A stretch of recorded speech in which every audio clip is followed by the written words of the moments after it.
So, oh my goodness. Well, at least it's not quite as windy No, today as it was yesterday. I tried to go for a walk. It was horrible. It's just, I saw my neighbors out walking already, so not too bad today. not as bad today. I had to move back downstairs this morning because the hammering was very early over my head. Oh my gosh. But I understand they want to get it done before winter, so Oh yeah. Are you getting a whole new roof? yes. Yeah. Yeah, I had to get some repairs done to my roof, but because the quote that they gave me for a new roof was just more than what I was ready to shell out at this point with COVID and, just not Yeah. knowing what's happening in the world. But they were able to fix it for about $1,000. So I said, well, I get that I can do. So the proof was in that last bad rainstorm that we had, and I had no leaks. So That's good. it'll go for another few years, hopefully. So my idea is to sell it to one of my kids and get out before I have to do anything more. Uh, Find myself a nice little, retirement home. Not yes. that I'm planning on retiring because, I would be bored out of my mind, but I know that feeling very well. oh, yeah, I mean, when I think of Joan, who used to teach this before you, and I think she was 81 when she finally decided it was getting a little bit too much doing, 2 3-hour evenings and the 6-hour day class at Oh, age wow. 81. But she didn't retire. She just opened up her own counseling office. Oh, okay. So until the end. Right, exactly. Now, I don't know, since COVID, probably not doing any in-person counseling, but yeah. So, Oh, she's well, it is. a licensed counselor? Yeah. Okay, so I see that we've got a pretty good amount of people. I'll just, because I don't want to cut into your time, just want to remind everybody that for Capstone, your nursing care of children assessment is due tonight if you haven't done it already. Psych quiz number 1 is due tomorrow night, and I've kind of scrolled through the grade book and there's still a lot of blank spaces. So please, please, please don't forget to do that psych quiz. It's due at 11:59 p.m. tomorrow night. And quiz 2 opens at 8 o'clock tomorrow night, and you have a week to complete that. So please do not forget about the psych quiz. And Zoe, if you could remind them again before the end of class. Yes. Mental health capstone opens up on Thursday. And your nursing care of children post assignment is due Sunday night. And I think that is, looking at the calendar, I think that is it until I see you guys next week. I'll pop in the morning. But if you guys have any questions for me before I turn everything over to Zoe again? Such a quiet group. Are they? Yeah, the evening class is pretty quiet too. I think everybody is just totally fried, just fried. And that's, yeah, it's, yeah, fried. Yep. That's what it is? Okay. It's fried. Yeah. Between clinical and capstone and COVID and your kids. And yeah, it's just crazy. Okay. Right. So I will log out and toasted with a capital T. Yep. Well, put a little Nutella and peanut butter on that. It'll go really good. Have a good day, guys. And I'll talk to you next week. Email me if you have any questions. Bye-bye. Bye-bye. Yeah.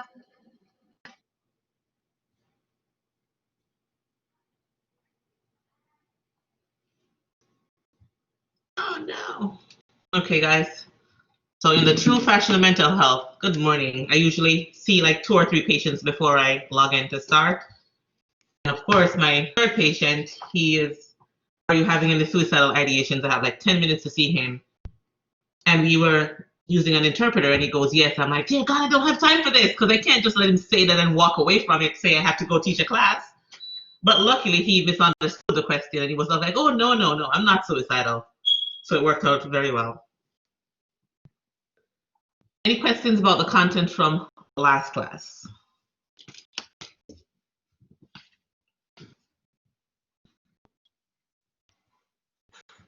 No? Okay. None yet. Awesome. And you guys have not done the quiz? Come on, it's open book. You have several tries. Don't leave it till last minute where you get burnt out and don't want to do another attempt to get a higher score, but knock it out. So today we have quite a bit of content. We'll get through it one slide at a time. Today we're talking about crisis. I tried to move the class upstairs today because of this smoke detector right over my ear. And I was upstairs, all prepared, and then the roofers are here and I can hear them banging right over my head. So is either you prefer the banging or you prefer the beeping?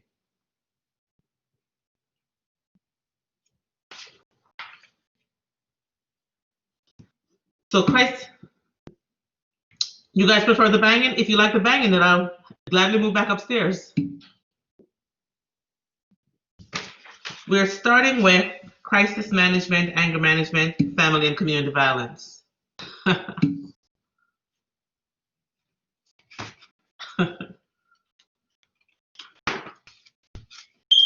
When I break at the end of this set, I'll go upstairs and we see how that goes, okay?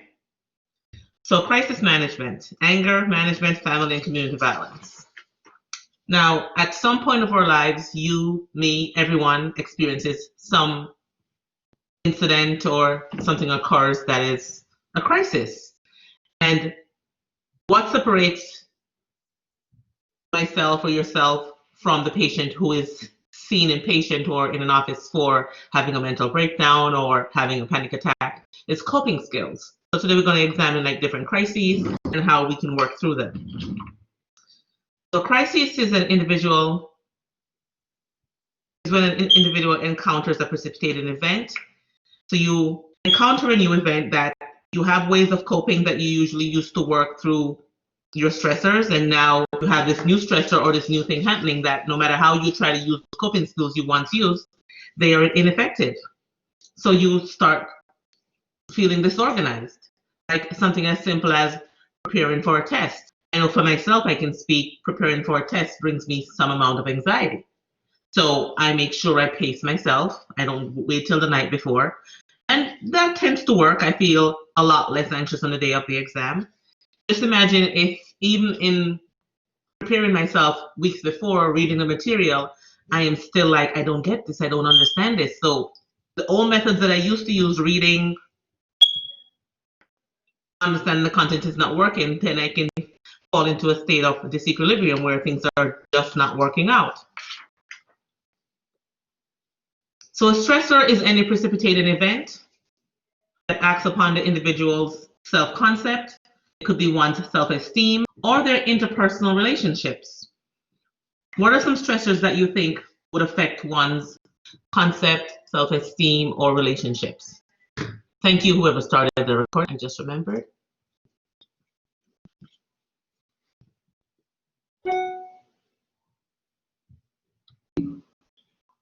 COVID has been a huge issue, especially for my mental health patients. I can say, like, you think you're stressing or I'm stressing about being home for months? Oh, it is affecting people in so many different ways.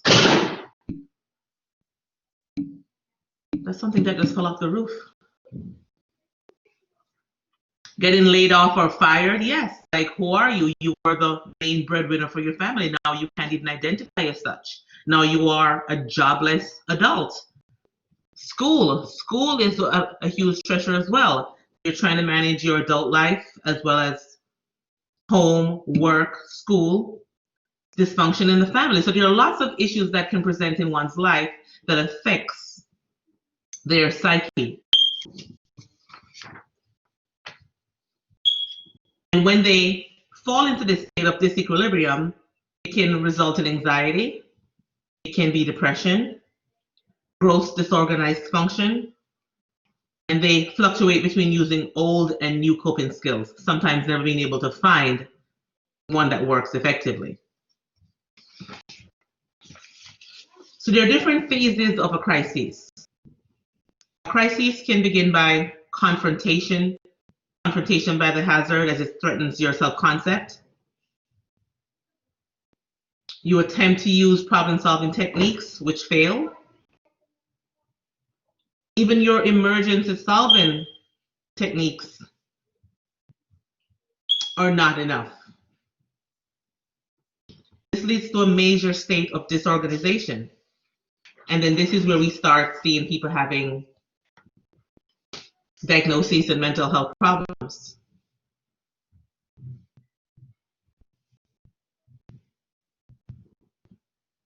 They start feeling overwhelmed. They have difficulties sharing the stressor or their frustration with others. It's an unfamiliar feeling, it's like I don't know what to do and I can't reason through knowing what to do. Sometimes this crisis can be actual, as in something being fired from work, or it can be a perceived loss. What if it's a case where you come to realize that your husband or girlfriend is unfaithful and you start recognizing that your relationship is falling apart? You can see where it's headed. It's not going to be a good outcome. So you can even start mourning the loss before it actually occurs.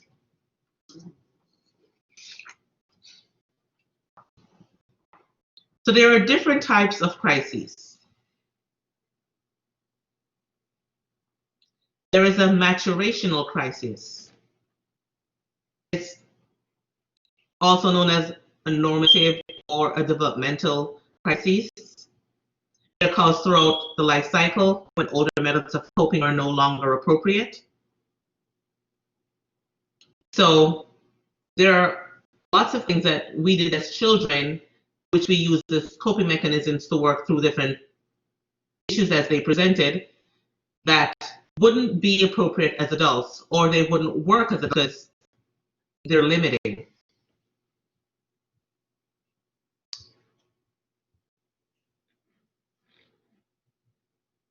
As one matures and you have life changes, there could be marriage, there could be retirement. And these life changes require significant psychological, behavioral, and other adjustments in our life. I mean, you were single all your life and now you got married, you moved in, you have a family. And if you don't learn how to manage yourself effectively or manage the stressors that come with this new responsibility, it can become a crisis for you and you can develop anxiety, depression, or lots of other things surrounding this. So too is retirement. As Pam just mentioned, Joan, who taught this class before I did, she was in her 80s when she finally said, I'm not going to do this anymore. And she moved on to something else, maybe because retirement is not for her. I was just talking about retirement with my sister the other day, and I said, I can't imagine myself retired. Like, what do you do with your time? And you're probably like, relax and do nothing. That's not for me. I like to be on the go. I like to be busy. So that in itself could be a crisis for me in the later years when I finally have nothing to do. Crises can also be situational. This is when one has like an unexpected event that is often beyond their control. It can arise from external events such as death, abortion, divorce. I can't tell you how many patients I have that have ended up in my care secondary to having a divorce. You're probably thinking, oh, it wasn't working out, you go your separate ways, but very often the end of a marriage is not just the end of that relationship. One starts to question their self, like, what's wrong with me? Is there something I could have done? What could I have done differently? Am I no longer attractive? Am I aging? Did my face change? So it's not so much casting blame on who's at fault as to why the marriage ended. But very often it leads to a process of introspection where they start looking at themselves and questioning. So it can be a very critical stage, and if one cannot reason through it effectively or have enough supports, it can be a crisis for a lot of people. Not only that, you had 2 incomes, now you have 1. Who keeps the house? Who has to move out? Who has the kids most of the time? When you had a supporting party and you could share your stressors, now those stressors become just yours. So a divorce can in fact be a crisis. So to death or an abortion. There could be changes in employment, changes in finances, like I mentioned, or your status. Situational crises could also include physical illness or even suicide, where someone is successful in committing a suicidal act and the rest of the family is left to process through this issue. Crises can also be adventitious. That is resulting from natural disasters. These are not part of everyday life, often socially unexpected. And these are things like fires, earthquakes, riots, rape, assault, murder, wars. So these are all adventitious crises. So as nurses, when we encounter patients and they mention being anxious, depressed, or has whoever they present and we're doing our assessment, we have to make sure we're looking at one's risk and protective factors. Like a patient presents as depressed or anxious, and as you ask your questions and you go more into trying to tease out what the presenting problem is, if it's anxiety, you want to assess their risks. What are their history of losses? What are their stressors? Do they have additional stressors along with what is the main crisis right now? How is their health? Is it someone who is going through a divorce as well as battling stage 4 cancer? Do they have constant pain? What is their age and developmental stage? Do they have a support system? Is this someone who is single? Is this someone who is single? Is this someone who has a tight-knit family? Is this someone who can work through these issues with their therapist? So what are their support systems? As this helps with how effectively they can deal with the stress. You're going to collect subjective data, which means you're going to listen to the patient's perception of the event. Because sometimes something that could be insignificant or you would deem, oh, I'd be able to bounce back from that quite easily, is not perceived the same for the patient. This patient, it may be something as like, sometimes I hear my patients describing losing a job. And they'll be like, yeah, I lost that job, I'll get another one. And I'll be like, wow, I can't imagine losing my job. I have a mortgage to pay, I have kids, I have this, I have that. And I'd be devastated until I found another one. So, but for some people, they're like, no, I just get unemployment. So it depends on your view. So you want to make sure you get their perception of the event, how they view it, so you can get a better understanding as to why it is catastrophic. You're going to look at cultural as well as religious factors. I had one patient who went through a divorce. She was a new intake. I only met with her once, and she's from India. And I was seeing her for anxious and depressive disorder. She shared with me that last October she got married, she moved to the United States. Big dreams, lots of plans for her future. And she gets here, and her husband is physically abusive. And the police had to be called a few times. Long story short, she ended up in a shelter. She's been in the shelter for like the past year. And you're probably like, oh, well, good for you. She was able to separate herself from a not so favorable situation, and she can move forward. This is a woman who left her career. She was an engineer in India, and she's now in America doing odd jobs, babysitting. So this is it plays hugely on her self-esteem. Who am I? What is my worth? This is a woman who no longer has a relationship with her family in India, not solely because of the distance that separates them, but because, as she shared with me, they frown upon her getting a divorce.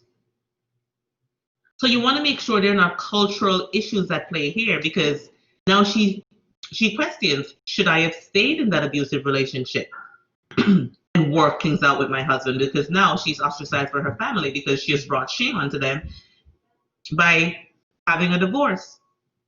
You want to look at one's coping skills. I always ask patients, so when you feel stressed, when you start feeling anxious, how do you calm yourself down, or what do you do to relieve that stress? You want to examine that stress and make sure they're more healthy than harmful. Examine their mood. Are they having suicidal ideations? And we went through the assessment for suicide before. You want to counsel patients to seek information, to seek help, so they can either improve their current state and ward off any further decline. There are some critical incident stress debriefing. This is if something happens like on the unit where a crisis happens, say a patient hung themselves or something that would have a huge impact on the staff. There can be like a crisis debriefing after. Treatment for patients who are having a crisis. Maybe a rapid assistance. Remember, safety is priority. It's helpful to try to identify the problem, and this is why you try to get the patients. Yes, this is to see how it does affect staff, to see how staff may need help. Do you all need to be in therapy to work through what happened, what you saw? Yes, this is for the staff, because even as healthcare workers, we ourselves can develop stress that is job related, or anxiety or depressive symptoms from our jobs as well. You're welcome. So you want to make sure you identify the problem so you can help to alleviate it. The patient set goals. Okay, so you lost your job. Let's start about how you can turn this around. Maybe we can start looking, you start applying, help them to work through the problem. Because in the midst of that crisis, they don't have the mindset where they can effectively reason through or work through what is going on currently. You want to make sure you're establishing that therapeutic relationship, making sure your contacts, your body language, your everything, your every interaction with that patient is therapeutic, so they can feel safe and secure to share their issues with you, and likewise. Active listening, empathy, their communication all fall into your therapeutic communication styles. Help the patient if they do not have coping skills. Help them to develop some. What do you enjoy doing? I like music. Okay, maybe when you feel anxious, you could choose to listen to the music that you like. That's one there. So help them to work through those effectively. Talk to them about the possibility of needing medication. So I see that you're using coping skills and you're still having a hard time coping down. Have you ever had a conversation with your doctor? Or maybe I could have a psychiatrist come down and talk to you about how we can better address your symptoms. So you want to make sure the patient knows that you're there to help them and that there are things in place to help them work through their crises, their stressors, so they don't think they're alone or have to do this by themselves.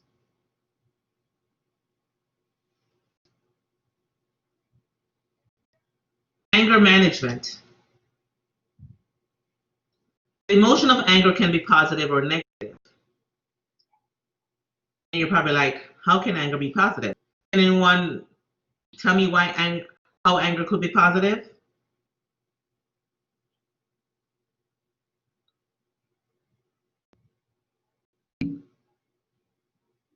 Yes, Joelle, that is, yes.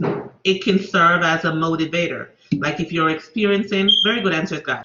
If you're experiencing a physical or emotional stress, that anger can work to motivate you. It can motivate you to do something about what's going on presently. It can motivate you to institute some form of change. So anger can be positive and negative. And it can also be negative in that it can cause physical symptoms, headaches, insomnia, increased anxiety, depression, heart attacks. So anger is something that needs to be addressed and needs to be reasoned through effectively as well. It can develop into aggression towards oneself or others. And there are often underlying feelings that propels this anger. So no one just wakes up angry. Usually they have some feeling of fear or guilt or feeling wronged or something. Something happened along the way to have caused this anger. It could also be a comorbid with depression. Some patients will say, I'm not depressed, but they will proceed to tell me that they feel very irritable and angry. And I have to educate them that irritability, anger, or also symptoms of depression. It could be PTSD. As we will examine PTSD today too, you'll learn that anxiety is like the root that propels PTSD, but also in PTSD you can find anger and irritability as well. Alzheimer's, a patient who's psychotic, a patient with personality disorders can also have anger, and we will be going through those very soon. Also, when people think of anger and mental health, a lot of people tend to correlate the two. The patient has mental health, then they will be angry, and they will hurt me or hurt somebody else. Research has shown that mental health patients are more harmful to themselves than to anyone else. So you're interacting with the patient, and there are key things that you can pay attention to give you some insight as to when a patient is becoming angry. It could be the pre-assaultive phase. It's the beginning of anger. It probably begins with some hyperactivity, verbal abuse. They start hurling assaults at you. So that's the beginning phase. You kind of get an understanding that this patient is not happy with you or not functioning at a normal baseline level you're used to seeing them. And they probably start acting out on this violence. They may need restraints. They may need medications. It depends on where you're working, of course, if you'll be exposed to this. Well, quite frankly, it could present itself anywhere.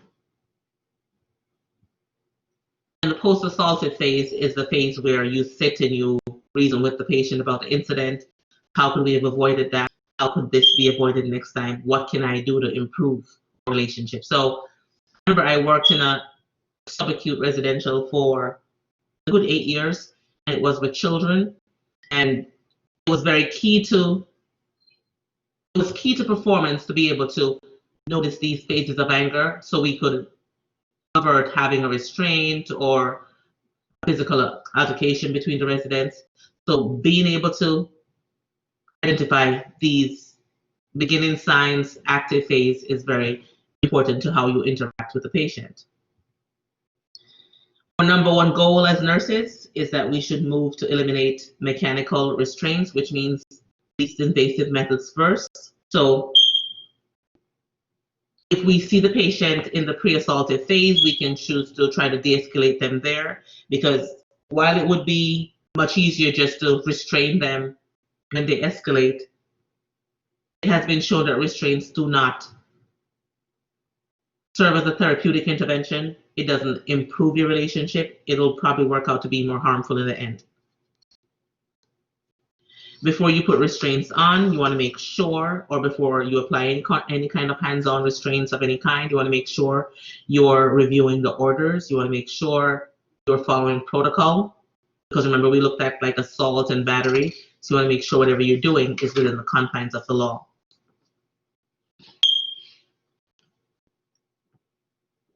So what are some risk factors that make a patient vulnerable for being angry?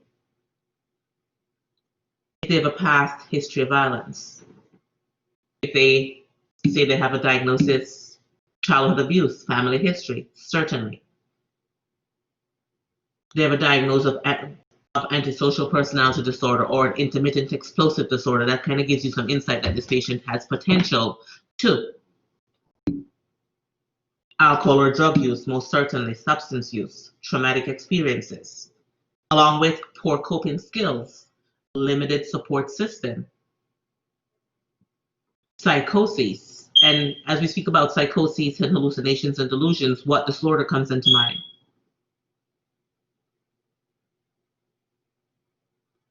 Schizophrenia. Yes, schizophrenia. So you want to make sure you are maintaining consistent boundaries in this environment. You could be working on a behavioral health unit, or it could be outpatient site, wherever it is, or it could be in the emergency room or on the med-surg floor. Patients with these issues, they present in all settings. So again, you're looking at the subjective and objective data, pacing, restlessness, defensive responses. Eye contact, is it appropriate? Is it inappropriate to maintain eye contact? As we know, maintaining eye contact can sometimes be seen as threatening. Looking at facial expressions, both both those of the patient as well as our own. The patient is amping up over there, and you're on the other side of the room, like you're not saying anything, but you already know what that face is gonna transfer over to the patient. So that's why be mindful of your body language, space between yourself and the patient, because you want to make sure you're working to de-escalate and not escalate the situation. Someone mentioned drugs and alcohol before, as it relates to, it affects one's judgment. So if they're angry, they're under the influence, what are the chances that they will do some irrational act? It is definitely heightened. Nursing care should center around making the environment safe for your patients. Again, make sure you're following your facility's ethical and legal guidelines, which means you can't just lock Mr. Brown in his room because you think he may be a danger to himself. That's not appropriate. You're going to assess for triggers, and those triggers can sometimes be even yourself. You woke Mr. Brown up first thing this morning, he yelled at you because he didn't want to take his meds at 7, and you come back in the room, and the second he sees you, it's like, oh, get that out of here, I don't want to see you. So you probably need to have a conversation with your nursing supervisor. Hey, Mr. Brown is pretty agitated today. He doesn't want me in his room. Can I be reassigned? Or go back later and try to have a conversation with Mr. Brown when he has calmed down significantly to see if you can repair your relationship. So just know that sometimes you yourselves can be the triggers, or triggers can be things in their environment. Maybe it's someone who had a traumatic experience. So there are different things that could be an offset to the anger. Make sure your response is speedy. So if a patient is already in their room amping up, headed to where you can see that this may escalate, you want to make sure you have supports in place. It is important that you remain calm and speak softly and clearly. And this I have come to hone in my practice, because I realized that in this line of work, psychiatry, patients, they don't hold their tongues. They can tell you some very not so nice things. They will act out. They will trash offices. They will trash workspaces. And you have to be able to not feed into this behavior and remain calm and collective and professional at all times, and try to maintain your therapeutic relationship with the patient. As I mentioned, attention to personal space and touching. If the patient is already agitated, this is not the patient you probably want to walk in there putting your hand on their shoulder. Maybe the patient doesn't like touch. Maybe touch is a trigger. You just want to make sure you pay attention to all these little things as you interact with patients. Avoid threatening statements or actions. Oh, if you keep it up, I'm going to come in there and have them restrain you, or I'm going to lock you in your room if you keep walking around the unit. So threats do not serve to improve your relationship. They further deteriorate them. And remember, we talked about torts and battery and stuff like that. So you want to make sure whatever you're doing is, again, in legal confines. You want to make sure you give your patient options and explain them clearly and appropriately, as well as setting reasonable limits and boundaries. Some things that we can do to try to de-escalate the patient: we could have them take walks. They're getting really amped up because they're in group and it's not working out. They don't like it. They're not getting along with the pair. Take them for a walk. Change the environment. That often helps. Do they have PR and medications for increased agitation or anxiety or behaviors? So you want to make sure you're aware of that too. Make sure you're not trying to deal with this patient who's escalating or acting out on your own. You want to make sure you have support from others. Following the incident, it is very, very important that you document, as well as talk to the patient about what happened, that debriefing phase we mentioned prior. If you didn't document, it didn't happen. And this is very, very important, because sometimes in a crisis, like, a patient will end up getting hurt. I worked in corrections before, and there'd be a lot of restraints. And it was juvenile detention, and these are like big boys, adult-sized girls and boys who were being restrained. So very often it was quite a struggle getting them in the appropriate positions and holes. And sometimes people would get hurt, slamming their face in the floor, knocking their teeth out, getting an arm broken. So things would happen. So you have to make sure you document how it happened, when it happened, what interventions were in place, because it can come back to be less than favorable for the institution or yourself as a nurse who was there. So family and community violence. So there can also be violence between spouses, which is domestic violence. It could be parent and child. It could even be a child towards parent. It could be groups or even strangers in the community. Very often too, there's violence that's targeted towards mentally ill patients. And it is my perspective that people target mentally ill patients with violence because of the unknown. They see these patients, they are afraid. And because they're afraid, it transfers into anger or violence. That's because they don't know. Ignorance often propels this violence. It can also be from fear, from poverty, and even more so from substance abuse. Again, if a patient has a history of criminality or violence, that's a huge predictor that they can also re-engage in these activities. I have one patient, and he is the calmest, sweetest guy ever.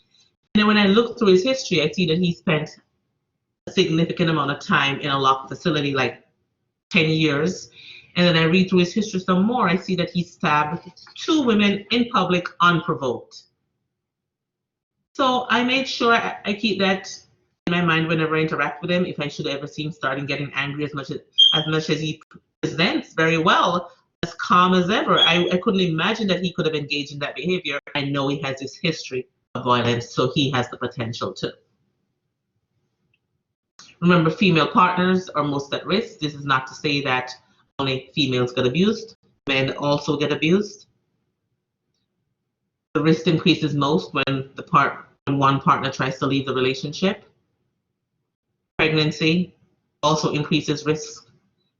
Children are a protected class. They're also at an increased risk for violence, as well as the elderly. Please be mindful that there are some cultural factors that could play into violence. You have like the cupping or the coining, like different practices practiced by different cultures. You want to make sure you're not assuming something is when it isn't. I worked as a school nurse for 10 years, and I've had to make several reports to DCF regarding reports of abuse or what appears to be abuse or potential for abuse. And it is not my job when the teachers send the child down or the child comes to my office and I notice something. It's not my job to determine if it was just or if it crossed the line of abuse or if it was fair or if the child deserved it or the patient or the parent was wrong. It was not my job. My job was to be the mandated reporter and report these incidences to the authorities so they can do their appropriate investigation. And as nurses, you are mandated reporters and you will be expected to make reports of abuse, neglect, or any other thing that crosses those lines. And I should also educate you too that if it is that, I don't feel like reporting that, maybe somebody else will, and it happens that nobody reported it, and it ends up where somebody else find out that you know about this from Monday and today's Wednesday and you said nothing, you can get into some trouble for not following through appropriately. So you want to make sure you are following through in a timely manner and reporting things as necessary. So violence has different types. It could be physical, it could be sexual, emotional, or psychological. Even neglect can be used as violence. It could be economic. And who are the victims of violence? There is no one class or group or characteristic that defines who the victims could be. The victim can be male, it could be female.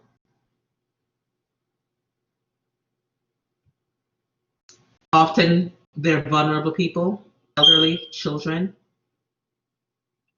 Often have a low self-esteem. They often feel hopeless. Sometimes they can harbor guilty feelings. Oh, maybe it was my fault. maybe I shouldn't have said what I said, or he wouldn't have hit me. Or, yeah, I was wrong for what I said. I deserve it. Sometimes they will try to protect their abusers. There could be some anger or some fear. Characteristics of the abuser. They often use threats or often say it was for discipline. I had to discipline little Johnny because he wasn't listening or he wasn't following my rules. These abusers usually believe in punishment. They often have difficulties with their adult role and responsibilities. They could be overwhelmed, and this is how they choose to lash out. Or it could be just a case of violence begetting violence. This is how they were raised, this is what they know, and this is how they will raise their young ones, or this is how they will treat their spouse.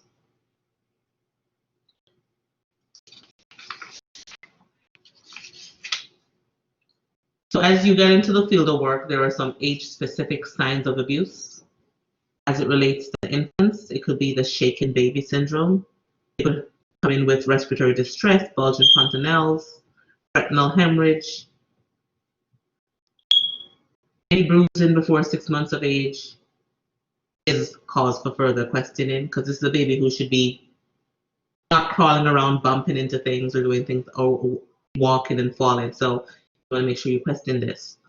As it relates to preschoolers and adolescents, they could have unusual bruising on the abdomen, back, buttocks, or genitalia. They could have numerous bruises. They could be shaped like different objects. You want to assess for burns, round, glove-like or stocking-like. They could have fractures not agreeing with the history. They come in with a broken wrist and tell you they walk into the door. They could have human bite marks.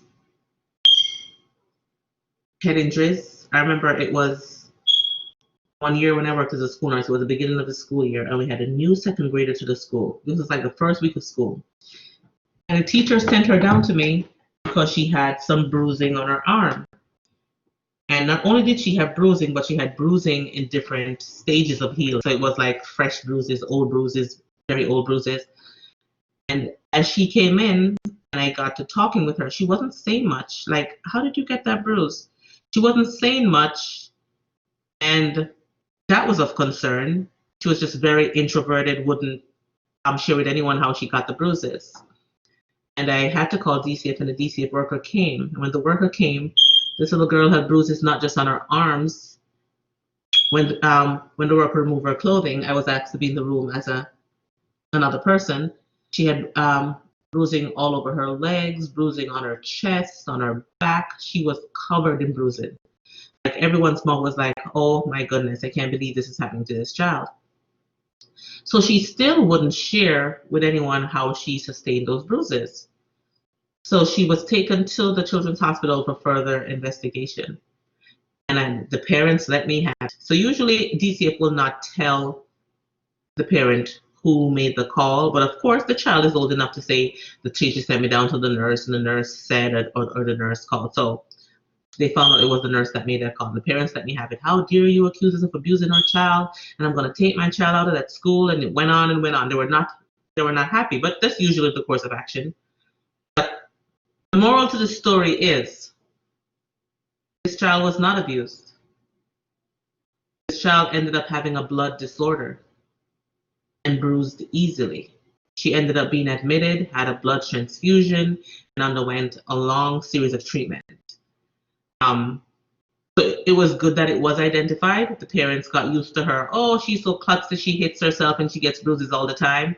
This has always been how she is. So they were not concerned because this was her norm until DCF got involved. So of course, afterwards they came back. Oh, thank you. They were happy with the outcome. They were happy that they found out that their child had this illness and was getting the appropriate treatment. So I say this to say, don't just see something and go, aha, I'm reporting that. This is what it is.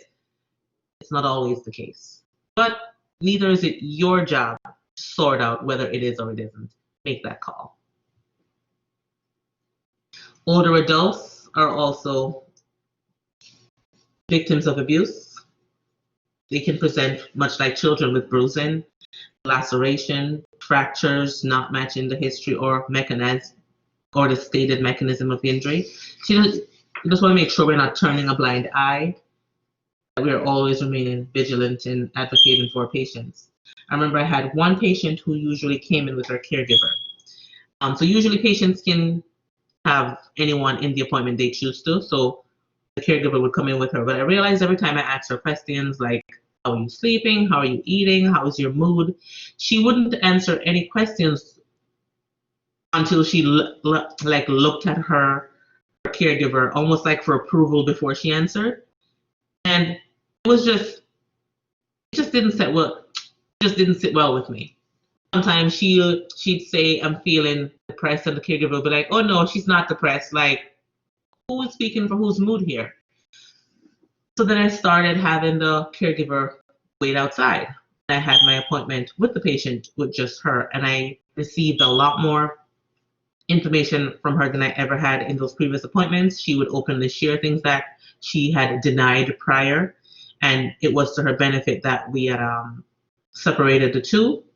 And long story short, she ended up with a new caregiver, and it worked out in her best interest. So I say this to say, if it is that you suspect patients are being abused or neglected, you probably won't get the answers to your questions in the earshot or in the presence of others. So you want to try to find ways to separate the two so you can hopefully have them share information with you.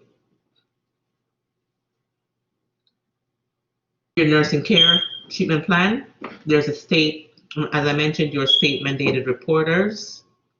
There is also the Tarasoff doctrine. This is where mental health workers, psychiatrists usually have a duty to protect or warn a third party if they believe a patient poses a risk of inflicting injury or harm to them. Like when I had that patient in my office who told me she was going home to stab her boyfriend. I'm like, why? She's like, because he gets on my nerves. She goes, he works in landscape, and every winter he just drives me crazy because he just sits on the couch and drinks beer, and I have to buy alcohol, and I have to buy his cigarettes, and he's taking up all my money. So she was very, very frustrated with him that he was not contributing to the household and consuming her money. So I said, how are you going to do this?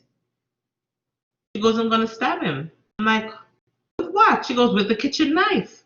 And she was very matter of fact, whether she was just shooting off because she was angry or whether she was serious. I could not take the chance that she would walk into my office and not act on that. So she was sent to the area hospital for an evaluation. I must say, I have not seen that patient since. She never came back for a follow-up because it kind of ruined our therapeutic relationship. Because I guess she felt open and safe enough to share this information with me. And then I called the police, the ambulance. They came and took her out of my office to the hospital. But I had to act for the greater good. What if she did leave my office and in fact carried out on those thoughts that she had shared with me that she was harboring? You want to make sure you do a full and complete documentation, provide safety, and a private place to assess your patients. Be direct, be professional, be honest. Therapeutic communication skills. You want to make sure you're always maintaining your therapeutic communication skills as it relates to the verbal and also your physical appearance. Use open-ended questions so patients will be more prone to share more information with you. You want to make sure, as much as you're concerned and caught up with their injuries and you want to find out how can I help you, that you're providing the first aid and medical attention that they need as well. Even basic psychological first aid. I am here for you. Would you like to talk? Like, being there for the patient is very important.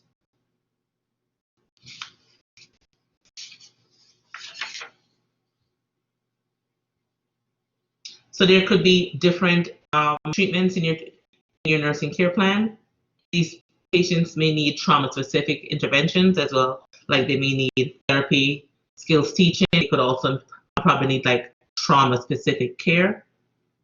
You want to make sure your discharge planning looks at identifying triggers. If it is that this is a child that's going home to the parents who abuses them verbally, which led to their suicide attempt, you want to make sure that you're able to help the child identify what happened last time, what plans are in place to help them work through these triggers. You want to work with them to develop safety plans as well. And safety plans could be patient saying, I will not engage in suicidal behaviors. I plan on calling this number. I will reach out to this support. So they need a plan in place so when they start to decompensate, they have something to fall back on. Very often you want to make sure they have this plan like in writing, because when they do start decompensating, they will not be able to reason through their thoughts and go back and pick out that conversation they had with you where they devised that safety plan. So having it in writing would be pretty good. You want to make sure you're coordinating with community services, medical, social services, the justice system if necessary. You want to teach them on reducing their stress, using coping mechanisms, self-care, taking time for them, finding ways to relax and stay calm. Encourage them to be a part of support groups because that may be very helpful as they work through their trauma.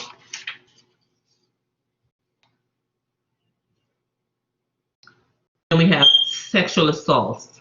This is forced or pressured sexual contact. It could be sex talk, inappropriate touching, intercourse, incest, or even rape. Rape is often a crime of violence, power, and control, often by someone known to the victim. It could also include the use of drugs or alcohol where the patient could have ingested a substance that had a sedative effect, such as the Ruths, liquid ecstasy, different things. Victims of rape usually suffer long-term effects from the trauma, so usually it's not something where it happened and a week from now they're doing okay. Often a year from now they're still not doing okay. So it's usually a very long-term, long-suffering process. They can develop the rape victim syndrome, which is pretty similar to a PTSD, where the disruption in their normal physical, emotional, or cognitive and interpersonal behaviors are affected. We have to remember there is no typical rape victim. It could be male, it could be female. It could happen anywhere, at parties, jogging, walking. So you want to educate our patients to stay in well-lit areas, to walk in groups, not to drink from open containers.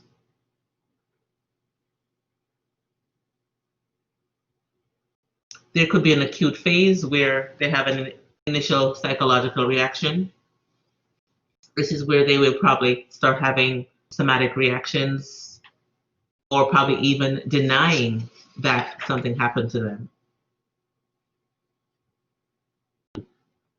The long-term phase could see them having flashbacks, nightmares, hyperarousal, mood swings, anxiety, a change in their sexual activity, which will impact their current relationship. This rape could have happened 3-4 years ago, but the patient still has not processed through it enough where they cannot be affected by it. They could have depression. They could even start using substances. Some people will even remain silent rape victims, never reporting it to anyone. So this is the patient who could be presenting as depressed or anxious, and we have no understanding of why, and this is why they had this trauma which did not divulge to anyone. It was a very sad case. I had a new patient recently. You're probably like, you always have new patients. Yes, I do. I probably have 2 to 3 new patients almost every day. And it was a little girl. She's 16, and she started with the cutting behaviors. She was cutting, a lot of anxiety, depression, in and out of mental health treatment facilities. And it wasn't until like her 3rd inpatient stay when she shared with staff. So parents were divorced. She would spend time with mom and time with dad. She shared with staff that she was being sexually assaulted by dad every time she visited. And this is why she had been acting out, the cutting, the depression, and the anxiety. So it was good that she was finally able to share what the root of her issues were. And now she's not totally without these symptoms, but she's better able to work through and address these issues now that she's been open about it.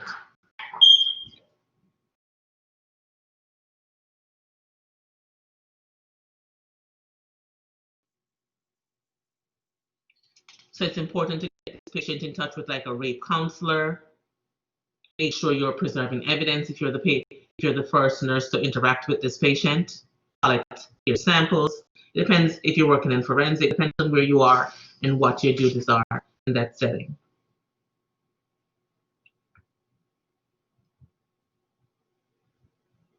As a nurse, you want to do some self-assessment. Because your self-assessment will be important as to how you interact with this nurse. With this patient, were you yourself raped at some point? Was your brother falsely accused of rape? So you're wondering about this girl's credibility? Do you have a child who has been afflicted by rape? So these are all different things you have to assess within yourself to see how you can approach this patient and best help them to work through their issues. You have to remain calm, objective, non-judgmental as you work through these issues with the patient. Also assess the victim's level of anxiety, their ability to cope, their support system. Is this a single woman that lives by herself or a single man that lives by himself, who is afraid to go back into their apartment, who has no one to talk through these issues with once they leave this acute care setting? You want to make sure you're getting them in contact with the appropriate services, empathetic, active listening, as well as assessing for physical needs and injuries. Very often these patients will have like a prophylactic STD treatment. Make sure you're evaluating for those risk factors as well. Have a safety plan, again, devices with the patient. You want to make sure they have numbers to call, telephone numbers written out so they can probably put it on the refrigerator. If they have heightened anxiety, heightened depression, they become suicidal, whatever the crisis or the stressor is at the time, you want to make sure you have a plan in place where they have appropriate people to reach out to. You want to review it with the patient, make sure they understand it, as they will not remember it when they're in the height of their trauma or feeling anxious. Want to review, evaluate their coping skills, the ones that work, the ones that they have tried and say they're effective, because sometimes they have ineffective ones. You want to make sure you help them to identify the effective ones. Emphasize the need of support systems. How about you join a support group? How about we get you in a buddy system with someone else who was raped so you can talk, but you want to make sure they have an outlet, someone they can talk to. Encourage psychotherapy, be it individual or group, and arrange for follow-up calls as appropriate. So they're just not leaving. Probably get discharged on Friday, call them Monday, hey, to see how you're doing, wondering if you followed up on any of the recommendations I made. You just want to make sure you're being present for the patients or helping them work through their issues as it may present.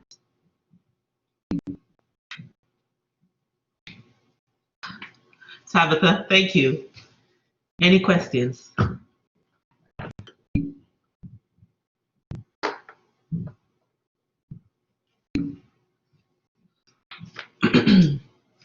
So it does happen where you try to call the patient and there is no working number or they run out of minutes on their phone. And this is where we have like an ACT team who will try to go out into the community, try to locate these patients and to bring them back into care. It is a struggle. It is a struggle having them remain engaged in their care. So we're going to take a break now for, we will resume at almost 10 minutes, okay?